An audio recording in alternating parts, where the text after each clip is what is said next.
Messi Legers disebut-sebut layak tembus tim besar Eropa. Erick Thohir beri saran untuk Elkan Bagot demi kembali perkuat timnas Indonesia. Sintayong pede timnas Indonesia bisa berbuat banyak jelang hadapi Jepang. Bersinar di Liga Malaysia, Sintayong didesak panggil Sadir Ramdhani. Sintayong panggil 3 wajah baru untuk hadapi Jepang di GBK. Jadi, simak informasi selengkapnya sebagai berikut.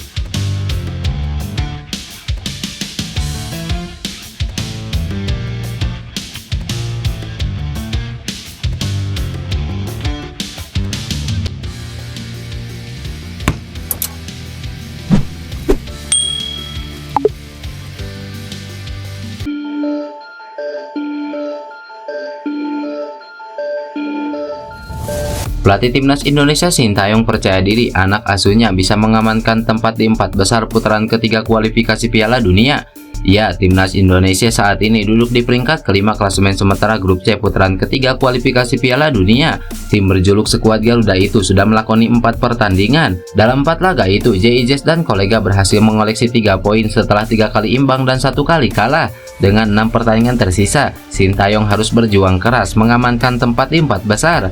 Sebab diketahui hanya 2 tim teratas di klasemen akhir yang berhak lolos langsung ke Piala Dunia. 2 tim lainnya yakni peringkat ketiga dan keempat akan berebut 2 tiket lainnya di putaran keempat.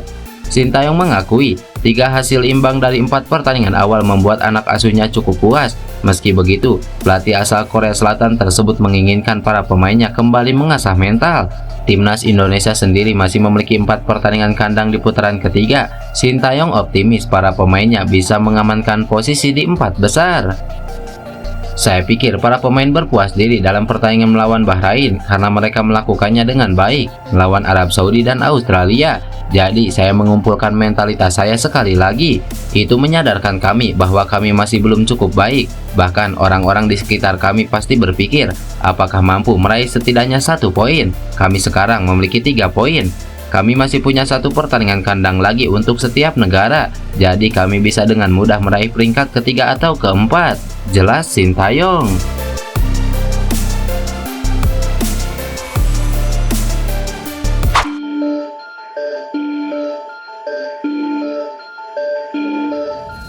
Nama Messi Legers kembali menjadi sosok krusial di FC Twente. Dia juga sukses menyumbangkan 1 gol saat Twente menjamu Heracles Almelo pada minggu lalu.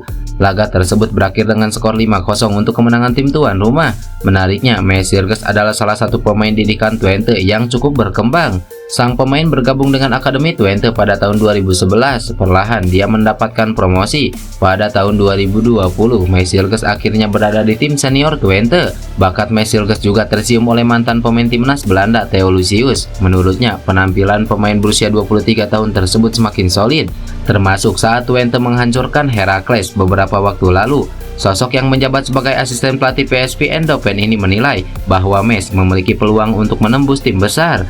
Dia menilai bahwa potensi yang dimiliki oleh bek timnas Indonesia tersebut cukup besar. Tentunya ini membuat tim pencari bakat bisa saja memanggil Messi Legers ke tim kuat lain di Eropa. Messi Legers adalah faktor yang sangat stabil di FC Twente, menghadiahi dirinya sendiri saat melawan Heracles Almelo dengan sebuah gol.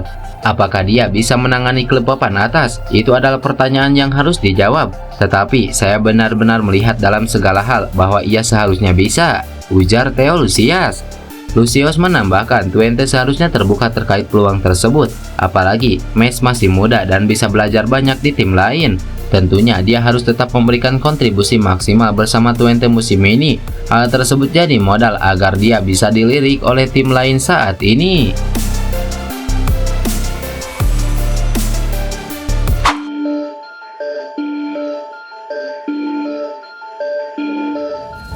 Sepak bola Malaysia kembali menelan duka pasca kegagalan timnas Malaysia U17 untuk lolos ke Piala Asia U17 2025.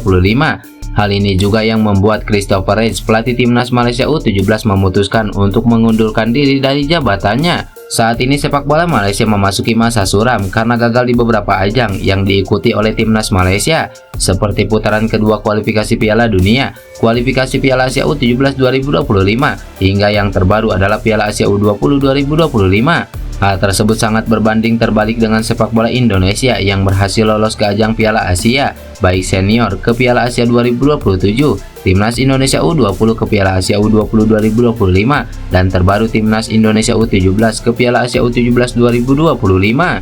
Suramnya sepak bola Malaysia diperparah dengan banyaknya negara yang tidak bersedia menjadi lawan uji coba Timnas Malaysia. Pada bulan Oktober 2024, mereka hanya melawan Selandia Baru di FIFA Matchday Oktober 2024. Di FIFA Matchday November 2024 mendatang, Malaysia hanya akan bertanding melawan India. Pasca pelatih Kim Panggon mengundurkan diri sebagai pelatih Timnas Malaysia, jabatan pelatih diisi oleh Pau Marti Vicente, asisten pelatih Kim Panggon asal Spanyol. Ia akan menjabat sebagai pelatih Timnas Malaysia hingga ajang Piala AFF 2024 mendatang. Hasil Piala AFF 2024 tersebut akan menjadi patokan apakah dipertahankan atau diganti.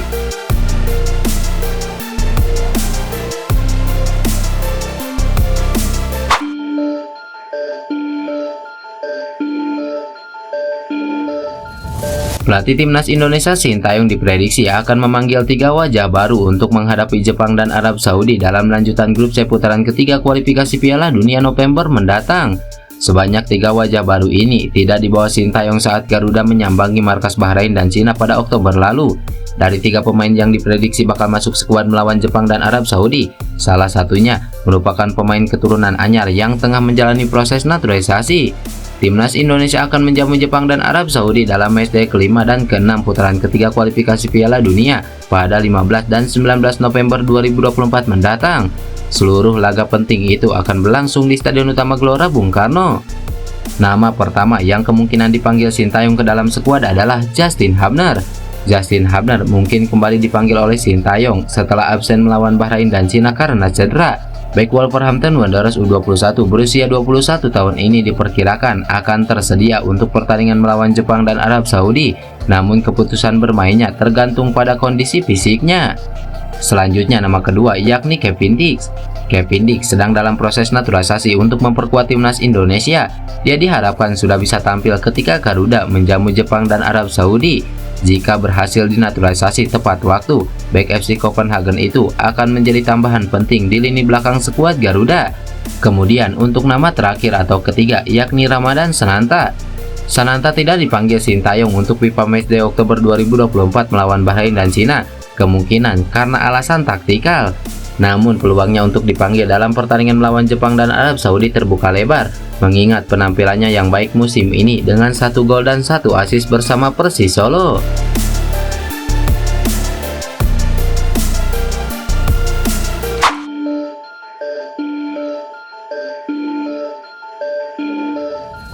Elkan Bagot mendapatkan perhatian dari Ketua Umum PSSI Erick Thohir setelah tampaknya tak lagi masuk dalam rencana Sintayong untuk Timnas Indonesia. Erick Thohir menyoroti pentingnya komitmen Elkan Bagot jika ingin kembali memperkuat Timnas Indonesia. Sejak Mei lalu, sang bek tengah tidak pernah lagi membela Timnas Indonesia, termasuk pada putaran ketiga kualifikasi Piala Dunia yang telah berlangsung 2 bulan. Namun absennya Elkan Bagot dari tim itu dianggap tidak mengejutkan, mengingat bek yang kini membela Blackpool tersebut juga tidak dipanggil pada internasional Juni lalu. Ketidakhadiran Elkan Bagot di tim nasional disinyalir terkait masalahnya dengan pelatih Sintayong. Hal ini pun beberapa kali menjadi sorotan Erick Thohir yang kembali memberikan saran untuk Elkan Bagot demi menjaga komitmennya membela tanah air. Pada September lalu, Erick Thohir pernah memberikan nasihat kepada pemain keturunan Inggris itu jika ingin kembali ke timnas Indonesia. Erick Thohir menekankan pentingnya komitmen Elkan Bagot, menegaskan bahwa kesempatan Elkan Bagot berprestasi bersama timnas Indonesia jauh lebih besar jika ia mau menunjukkan kesungguhannya. Erick menyatakan dukungannya pada sikap tegas Sintayong dalam menjaga disiplin di tim, namun ia tetap berharap Bagot bisa mempertimbangkan kembali komitmennya demi kesuksesan tim nasional. Selain itu, Erick mengakui bahwa PSSI masih terus mencari pemain-pemain berkualitas untuk memperkuat database di tim nasional yang kini belum mencapai target 150 pemain. Erick menilai bahwa kontribusi Elkan Bagot sangat berharga untuk membantu memenuhi kebutuhan tersebut. Elkan meski membuka diri, saya lihat Elkan adalah pemain potensial buat Indonesia, tapi ini adalah tim nasional, tidak bisa hanya mengandalkan satu orang saja. Komitmen itu penting kalau mau bangun timnas. Saya yakin Elkan punya peluang besar untuk sukses bersama timnas Indonesia. Saya rasa ada nilai lebih bagi Elkan bergabung dengan timnas Indonesia. Mungkin Elkan perlu memikirkan lagi bagaimana agar kita bisa menemukan kecocokan tanpa mementingkan ego masing-masing, ujar Erick Thohir.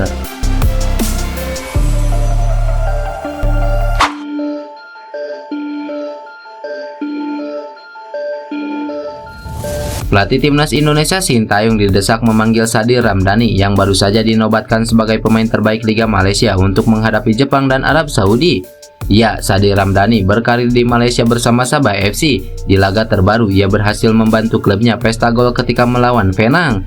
Dalam pertandingan tersebut, pemain 25 tahun ini mencetak gol pembuka pada menit kedua. Ia menggiring bola dari sisi kanan menuju kotak penalti. Mantan pemain Persela Lamongan ini kemudian melakukan tembakan ke pojok kanan atas yang tidak bisa dijangkau oleh kiper lawan. Ketika gol itu diunggah oleh Sabah FC di akun Instagram, ramai netizen Indonesia yang meminta Sintayong untuk memanggil Sadir Ramdhani. Sadir Ramdhani terakhir kali dirinya berseragam merah putih ketika laga uji coba melawan Libya. Setelah itu, pemain 25 tahun ini tak pernah dipanggil lagi ke timnas Indonesia. Patut untuk dinantikan kiprah Sadir Ramdhani ke depannya, mengingat pemain ini merupakan talenta terbaik yang dimiliki timnas Indonesia saat ini.